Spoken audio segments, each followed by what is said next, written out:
Goods and service tax की शुरुआत या प्रारंभ हम भारत में कह सकते हैं। प्रारंभिक दौर में इसका चिंतन 1986 में राजीव गांधी की सरकार के वित्त मंत्री वीपी सिंह के द्वारा किया गया, जिन्होंने मॉडरेट शब्द का उपयोग किया, परंतु वो लागू नहीं हो पाई।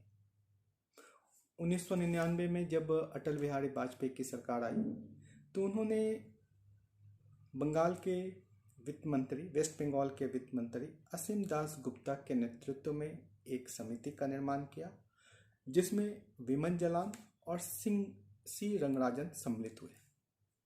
इन्होंने जीएसटी का एक मॉडल तैयार किया और इस मॉडल पर विचार करने के लिए विजय केलकर समिति का गठन किया गया।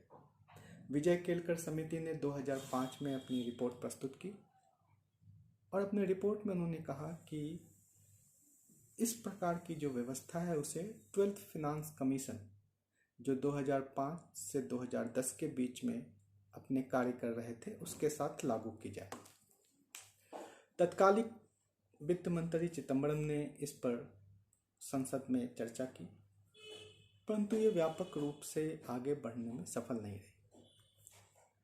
2011 में जब असीम दास गुप्ता वेस्ट बंगाल के वित्त मंत्री के रूप में अपने कार्य को समाप्त करते हैं, उस समय जीएसटी पर उन्होंने लगभग 80% काम को संपन्न कर चुके थे। इसीलिए भारत सरकार ने मार्च 2011 को 115 संविधान संशोधन विधेयक संसद में प्रस्तुत किया और जीएसटी को लाने का प्रयास किया, परंतु उस समय तत्कालिक गुजरात के मुख्यमंत्री श्री नरेंद्र मोदी ने इसका विरोध किया और इस प्रकार से यह संविधान संशोधन आगे बढ़ नहीं पाया।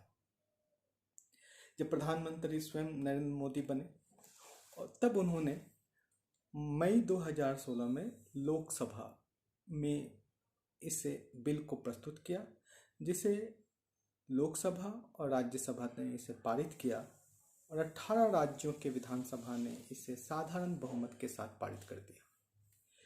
इस प्रकार 101 यानी 101 संविधान संशोधन अधिनियम के तहत जीएसटी को लागू किया गया और इसके अंतर्गत स्टेट और सेंट्रल के इनडायरेक्ट टैक्सेस को समाहित कर दिया।